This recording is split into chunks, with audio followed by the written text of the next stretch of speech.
السلام عليكم سيداتي سادتي، مرحبا بكم في القناة ديال خوكم عبد الرحيم اللي كيعالج المواضيع الاجتماعية وكل ما يوقع في المجتمع.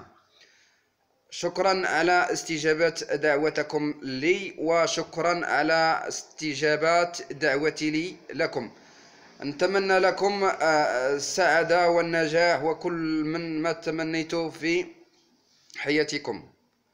هذه هي أول مرة نستعمل بها بوضوح هذه الفيديو. أولا نتكلم على مواضيع تهم المجتمع الوطني. فيها نطرح سؤالات ونقدم ما يملكون من المعلومات. شكرا بزاف الناس اللي تفاعلت مع الفيديو القديم او الفيديو السابق، وشكرا الناس اللي هما ابونا وداروا الجيم.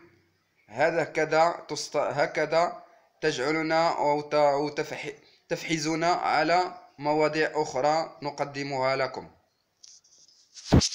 اولا موضوعنا اليوم هو موضوع الجريساج. الجريساج انتشر كثير في مدن المغرب او في مدن العالم كما كنقولوا. احنا لا ابعد على موضوع اللي يهمنا في مدينتنا او في دولتنا المحترمة على واسع النطاق. نتكلم اليوم بخصوصية وبموضوعية جدية في هذا الموضوع، موضوع الجريساج، لأن بعض الشباب العاطلين على العمل يقومون بجرائم، والجرائم تخرب البلاد، وهذا البلاد لا ينمو الاقتصاد له ارتفاعا. أنا نتمنى نتكلم مع الناس أو الأشخاص أو الشبان أو الشابات في كل مكان وكل نقطة في المغرب. نتمنى ما تقطعوش أو ما تخرجوش حتى تكملوا هذا الفيديو من البداية إلى النهاية. أنا أتمكن من الموضوع بجدية، لأن هذا الموضوع يهم بعض الشباب، لأنهم في السن المراهقة ولا زال ليس لهم عقل بالدرجة الأولى، وأنهم باقين فاقدين الشعور بعد المراحل القاسية أو المراحل الصغرى السافلة. يا أخي، أنا أتمنى تسمعني إلا مرة واحدة، وهذا الموضوع لا يتكرر، لأن الفيديوهات المقبلة سنطرح إلى مشاكل اجتماعية، ولكن في موضوع آخر. هذا الموضوع أو هذا الفيديو نفس المواضيع اللي سنطرح بعد أسابيع قليلة أو في أسابيع لاحقة. نتمنى الناس الإخوان أو الشباب اللي يستمعوا لي، نتمنى لكم تقلبوا على عمل طيب، عمل جبار، لأنه تلتقط فيه بعد لقمة العيش لك، وتكون مجبر على اكتفيك أو رجولتك تسمح لك بهذا العمل، ولا تبقى تجرسي بعد النساء المحقورات، النساء لأنهم بالنسبة للرجال هم صغراء جدا أو هم ضعفاء. النساء يا أخي، أنت تتكلم وتقول تجرسي أو تشرمل أو تمخر كما كنقولوا. نساء هم الدنيا، العالم. وانا لا نتطرق في هذا الموضوع، لأن هذا الموضوع طويلا جدا، وانا لا اطرح فيه، لأن الى ما قالوا لي بعد النساء او طلبتهم نتكلم في هذا الموضوع. انا اليوم جيتكم نتكلم على الجريساج. نتمنى من النساء يكونوا يستمعوا لهذا الفيديو.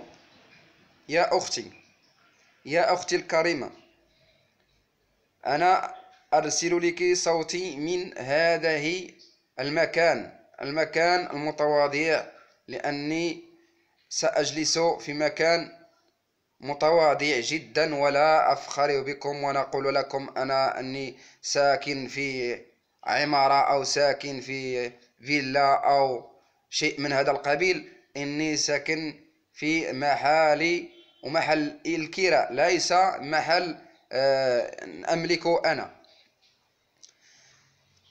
نتمنى تسمعيني يا أختي الكريمة، أو كذلك خويا الكرام. أنتم تغلطون جدا، لأن اللاغريساج يوقع في فخ. وما هو هذا الفخ؟ النقطة السوداء بالنسبة للشفار أو الناس اللي كيجريسو هي المكان الفارغ، وليس له بشرية تدور بمحيطه وهكذا من هذا القبيل. أو ثانيا، السؤال الثاني اللي أنطرحه لك هو: ميمكنش ليك تخرجي بعد من 9 ليلا، من وراء 9 ليلا، لأن أنا لا أضمن لك سلامتك، لأن من 9 وفوقا تتعرضين إلى الاعتداء مباشرة. وهما يلعبوا على النقطة الذي يقترحها المواطن بعد ما يشتغل، وبعد ما ينتهي من العمل أو من المنزل، يروح مباشرة إلى الشوارع ويتجول من شارع إلى شارع. هكذا هذه هي النقطة الوحيدة اللي تجعلكم تكونوا ضحية إلى المجرم. أما أنت يا أختي الكريمة، حددي وقتك الكافي لأنك تجولي فيه. ما هو هذا الوقت يا سيدي؟ أنت تطرحي لي نفس السؤال. حددي وقتك. إنك انتهيت من العمل مع 8 أو 6 أو 7 أو 5 زوالا، انتظمي أبنائك في المنزل أو عائلتك، أسرتك. بعد انتهيت العمل منهم، أو أكلت شيء طعام في المنزل، أو رحت تجولون في بعض الشوارع، هكذا جيدا. لكن لا تفوتي وقت محدد. ما هو وقت محدد؟ 9 أو 8:30 زوالا. روحي لمنزلك، أو هكذا تكوني سالمة يا أختي من بعد هذه المجرمين. لك أن أنت كنت تصبحي ضاحية أو معرضة إلى الخطر. شكرا. وما نتمناش ما تشوفوش، انظروا لهذا الفيديو وشوفوه حتى النهاية. وشكرا. وكنتمناكم بارطاجوا هذا الفيديو وتفاعلوا معايا وتابوناو لتحت وديروا الاشتراك. وشكرا بزاف. مواضيع ان شاء الله اخرى سنتطرق لبعض المواضيع لتهم الرجال كذلك. ونصيحتي: أنا قلت رأيي، وأنتم لكم كل حرية، منا وسع النطاق. وشكرا.